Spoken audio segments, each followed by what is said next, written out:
Jadi kami di sini akan mengupas bagaimana sih tantangan di dunia kambing perah gitu Pak. Jadi kalau ngomong deritanya sebenarnya karena kita usaha mengelola nyawa, walaupun secara teori itu sudah diterapkan, ternyata di lapangan itu ya beda jauh ya. Beda jauh. Perjalanannya sampai sekarang itu ya nggak manis, dan ini pun belum 100% ya. Kandang saya ini kalau di persentase mungkin baru di kisaran 80%. Pertama duka pertama itu saya korbankan 15 ekor sapera, bukan korban mati ya. Kalau retail itu 10 liter per hari, insya Allah masih bisa. Ya. Kita bisa ada perkumpulan, di mana nanti di perkumpulan itu tiap minggu bisa kirim produk kandangnya berupa susu beku. Karena itu kalau ada yang mau nyetak sapera, ngawinkan, saya selalu ngomong monggo, saya nggak pernah ngecas.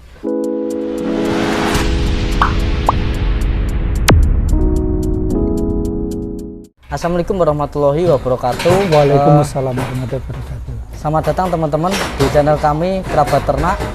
Kali ini saya berada di kandang Puri Farm, ya Pak? Puri Farm Living. Lebih tepatnya alamatnya di Desa Mondoan, Kecamatan Tuban, Kabupaten Tuban. Kecamatan Tuban, Kabupaten Tuban. Jadi di sini bergerak dalam bidang kambing perah teman-teman ya. Salah satunya mungkin penyemangat baru. Jadi salah satu peternak kambing perah yang mungkin kapasitasnya lebih besar dan lebih berpengalaman khususnya di Tuban. Jadi di beberapa konten, jadi kita memberi sebuah pemahaman ke teman-teman khususnya pemula, jadi biar gak salah paham ataupun mungkin salah memahami. Jadi kami di sini akan mengupas bagaimana sih tantangan di dunia kambing perah gitu Pak. Jadi di sini saya pengen mengupas tentang bagaimana sih tantangan di dunia kambing perah, soalnya banyak teman-teman yang mungkin kurang pemahaman bahwa dunia peternakan tuh yang tahu manisnya saja. Jadi saya akan membahas pahitnya juga. Jadi tantangan, karena kalau kita membahas manisnya saja Pak, di dunia peternakan tuh nggak bisa kita hitung secara nominal kan gitu ya. Karena kita merawat salah satu hewan yang bernyawa. Jadi selain kita menyayangi, kita juga harus mengerti karakter kambingnya seperti apa gitu. Nah, mungkin salah satu tantangan yang akan kita bahas itu salah satunya adalah kendala di kesehatan Pak. Gimana masalah kesehatan? Mungkin pendapat jenengan, kita diskusi santai aja. Pendapat jenengan tentang kesehatan di dunia peternakan itu seperti apa? Kalau kebetulan Tuban, Lamongan ini kemarin habis kena ini ya Mas ya, kena apa? PMK ya, kita lumayan shock juga ya, bulan Juni-Juli kena PMK, kandang ini juga kena PMK. Jadi kalau ngomong deritanya sebenarnya karena kita usaha mengelola nyawa, walaupun secara teori itu sudah diterapkan, ternyata di lapangan itu ya beda jauh ya. Beda jauh. Contohnya siklus pertama kita mulai, saya sempat berhenti ya, kandang ini berdiri tahun 2017 akhir, saya mulai bangun, model sistemnya kandang tumbuh. Jadi sepertiga bagian dulu, hanya sepertiga dari luas kandang ini yang pertama saya bangun. Terus bertumbuh. Nah, perjalanannya sampai sekarang itu ya nggak manis, dan ini pun belum 100% ya. Kandang saya ini kalau di persentase mungkin baru di kisaran 80%. Karena parlor juga saya baru mau bangun, terus perluasan ini juga baru mau bangun. Proses ya. Jadi kalau dibilang dukanya, duka pertama itu saya korbankan 15 ekor sapera, bukan korban mati ya. Karena pada saat posisi breeding, posisi sudah mencapai sekitar 15-an, ternyata anak kandang saya berhalangan, nggak bisa terus. Akhirnya karena saya posisinya ini adalah peternak paruh waktu, Senin sampai Jumat saya di kantor, jadi kegiatan manajemen kandang itu saya delegasikan ke partner atau anak kandang. Nah, pada saat 2017 itu mulai, terus sempat berhenti karena anak kandang tidak bisa kerja di tempat saya. Saya tidak menemukan, akhirnya kambing saya boyong ke kandang saya yang lain. Saya punya kandang di Kediri. Oh gitu. Nah itu. Jadi teman-teman, kalau memang belajar di dunia peternakan, kalau kita mungkin di Tuban ini sangat mudah. Jadi sangat mudahnya artinya mungkin sekarang kandang seni sudah ada yang bagus. Seperti di Mas Munir ya. Mas Terus Munir. kandang perah yang memulai perah mungkin dengan genetika yang purebred di sini Mas, di sini di Mas Ani di Puri Farm juga ada kalau mau belajar. Mungkin di kandang penggemukan, kandang lain-lain mungkin bisa belajar. Jadi kalau dulu Pak saya 2014 itu awam banget. Jadi jangan sampai lah teman-teman kalau berusaha di bidang peternakan kalau bisa ya, gitu ya? Iya, kalau bisa ya silaturahmi dan belajarlah yang sungguh-sungguh. Soalnya jangan sampai kegagalan yang mengajari kita. Kalau saya itu kegagalan yang mengajari saya, Pak. Kalau sekarang itu mudah, maksudnya mudah dalam arti peternak di Tuban, peternak yang besar sudah banyak. Jadi kalau teman-teman mau silaturahmi, insya Allah sedikit banyak ilmunya bisa membantu gitu. Terus yang kedua terkait pakan, Pak. Jadi pakan itu kan bisa dibilang mencakup 70% dari biaya pakan, biaya ternak. Salah satunya mungkin yang menjadi kendala teman-teman itu kalau di kandang sini sendiri pakannya pakai apa aja, Pak? Pakannya kalau serat kita ada beberapa komponen. Komponen utamanya pertama itu silase tebon. Terus kadang pakai silase sorghum kalau ada. Terus ada rendeng kangkung, kulit kacang hijau. Jadi kita mix ya. Itu silase tebon, kita campur rendeng kangkung, kulit kacang hijau sama sedikit kulit kopi. Itu jadi komponen serat kita. Serat. Dan semuanya sampai detik ini tuh saya masih beli.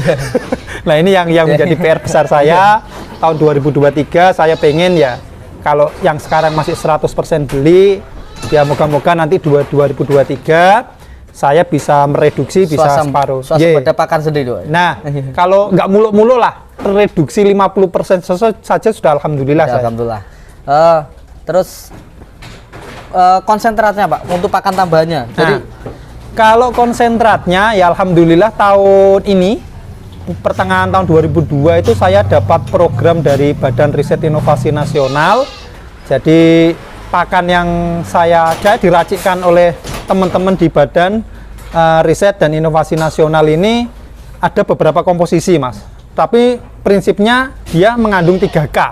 Yang pertama itu adalah kontinuitas bahan tersedia terus kapasitas bahan sama kualitas. Nah, ada beberapa macam yang saya gunakan. Yang pertama itu saya menggunakan Polar 48%, terus Kopra itu 15%, DDGS 5%, terus SBM 5%, CGF 5%, Premix itu sekitar 0,5%, terus apalagi yang belum. Ini sisanya itu adalah menggunakan jagung dan jungle yang kita chopper kasar ya, nggak sampai halus, kasar aja.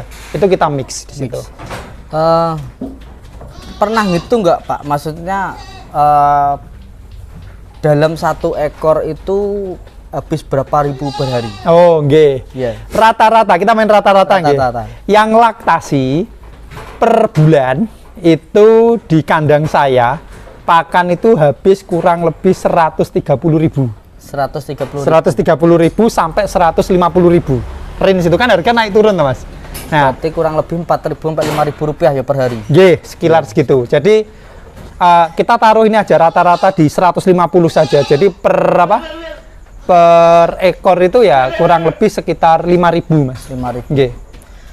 Jadi itu teman-teman. Jadi kalau pengalaman saya sendiri juga mungkin pakan itu kalau teman-teman itu terkadang kalau kita berbicara angka 4.000 sampai 5.000 terkesan mahal, Pak ya.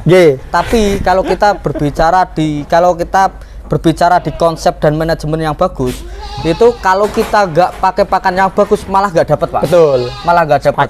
Mungkin kalau penggemukan itu kalau pakannya jelek itu malah hancur malahan. Betul. Malah hancur. Betul. Karena kita penggemukan itu mengejar pertumbuhan berat badan tadi. ADG tadi dengan pakan yang berkualitas, tentunya didukung dengan bakalan yang berkualitas juga. Sesuai konsep kita. Kalau di kambing perah sama, teman-teman. Jadi kalau pakannya yang bagus, otomatis nanti susunya juga akan kualitasnya bagus gitu. Jadi untuk pakan itu kondisional. Jadi kalau Mas Ani sendiri semuanya pakan beli, tapi punya perhitungan dan manajemen sendiri.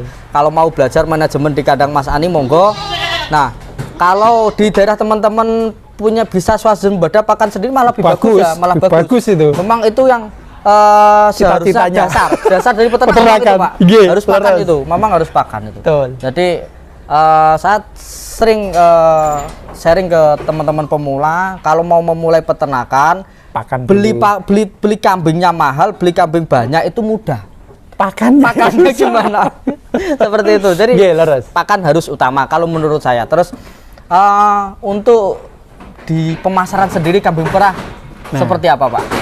Sebenarnya ini pengalaman saya seperti yang diceritakan Mas Sahroni ya. Iya. Dulu saya mulai belajar kambing perah ini kebetulan bukan dari kegagalan. Jadi saya itu mulai berkunjung dari bangun Karsa Farm yang ada di Cijeruk Bogor, ke Bumi Nararia Farm, terus ke tempatnya Pak Ibnu Agil Blitar, Pak Alek Kambing Burja, dan pokoknya seluruh hampir peternak-peternak besar di seluruh Jawa itu saya sowani kalau saya berkesempatan ini. Dan itu nggak 100% bisa kita ilmu yang manajemen di kandang itu yang ada di sana itu nggak bisa 100% kita bawa ke sini. Betul. Pasti kita akhirnya ngambil dikit-dikit kita padukan sesuai dengan kondisi kita di lapangan, terutama di Tuban ini.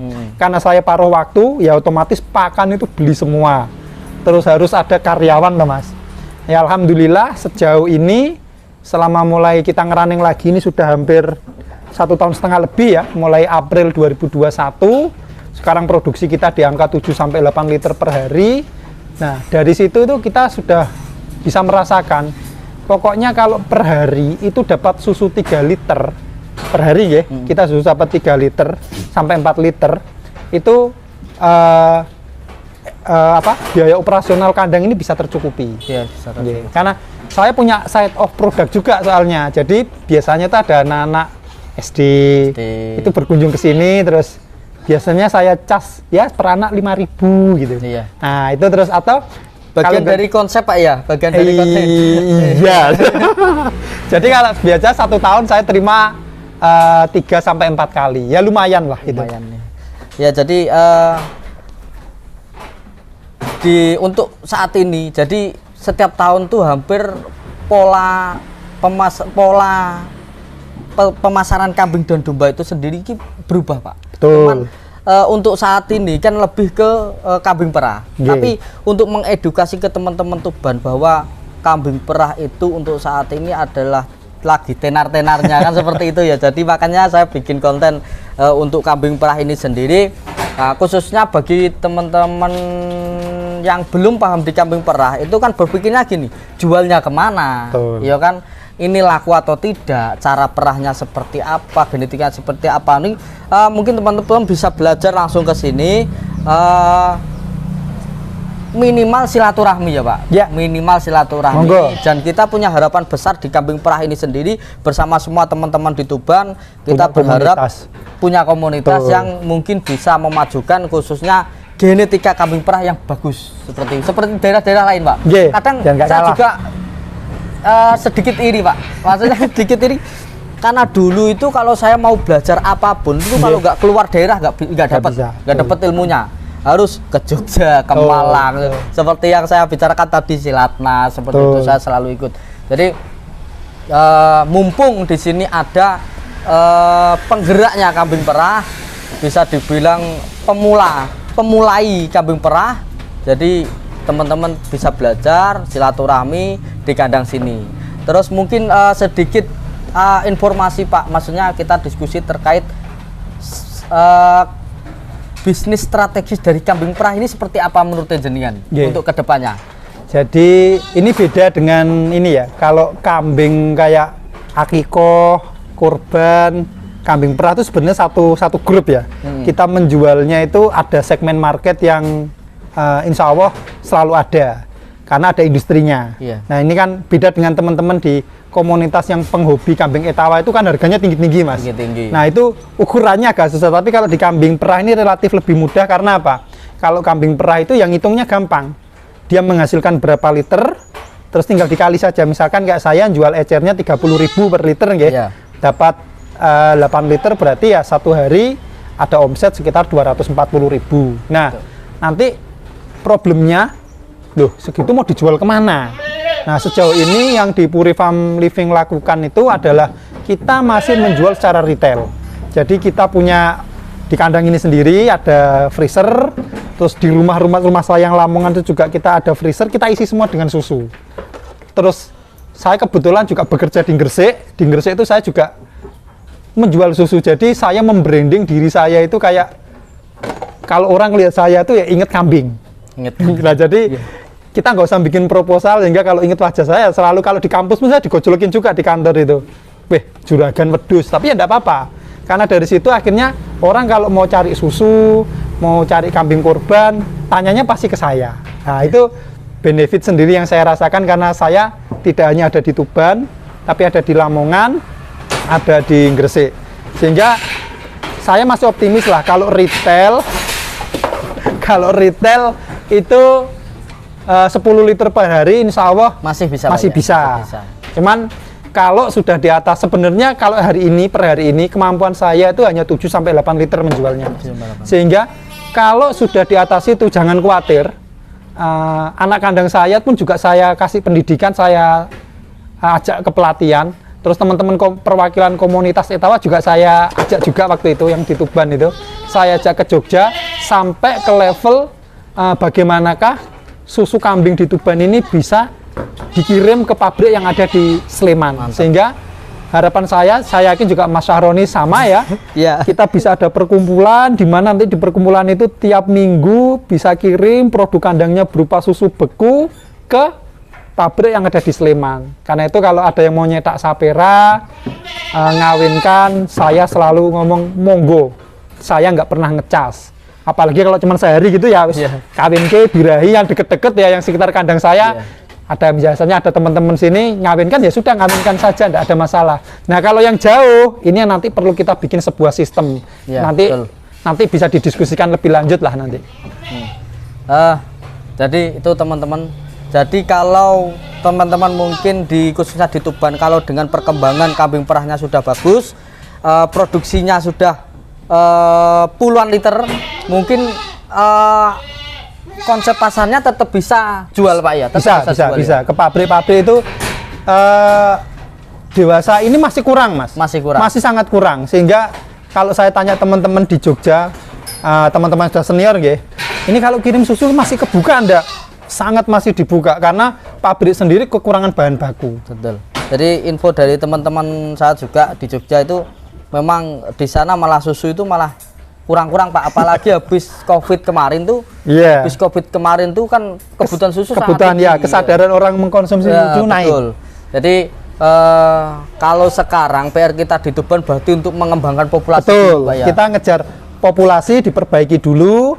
Nah, ini monggo, saya insya Allah ada 4 bulan lagi masih ada kambing yang ingin saya lepas, bukan berarti saya jual, tapi bisa dilakukan untuk pemberdayaan. Ada pejantan saya, karena satu kandang itu ya cuman kalau bisa ya satu pejantan saja. F4 tadi? Jadi yang F4 tadi sudah bisa untuk dibuat giliran lah. Silakan nanti didiskusikan, di perkumpulan, enaknya bagaimana, monggo dipinjem, nggak usah dibeli. Saya tidak akan menjualnya, tapi dipinjem dan gratis. Enak loh teman-teman.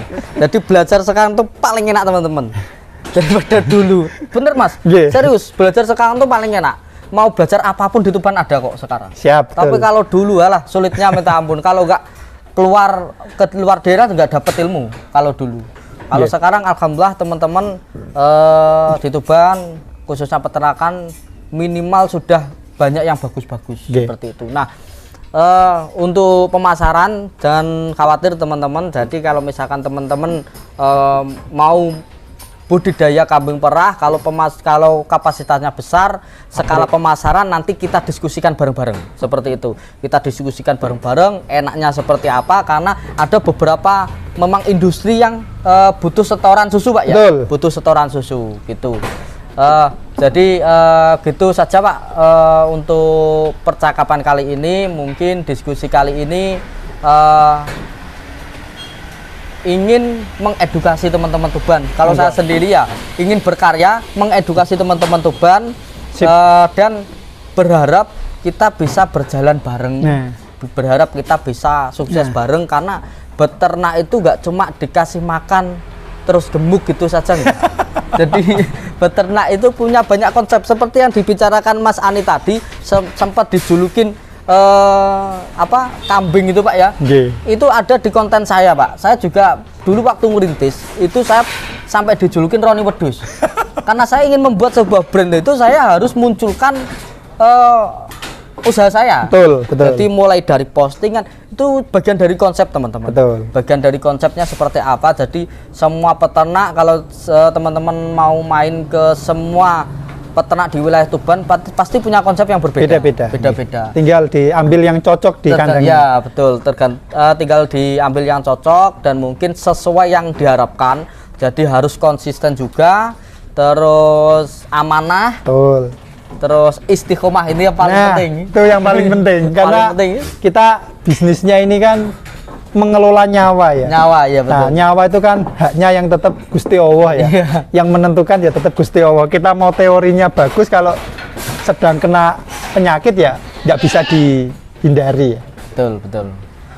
Mungkin cukup teman-teman, jangan lupa like, comment, dan subscribe supaya video ini bermanfaat, dan saya juga semangat untuk bikin konten untuk mengedukasi teman-teman khususnya peternak Tuban supaya berkembang dan bermanfaat. Mungkin cukup dari saya. Apabila salah kata, saya mohon maaf sebesar-besarnya. Assalamualaikum warahmatullahi wabarakatuh.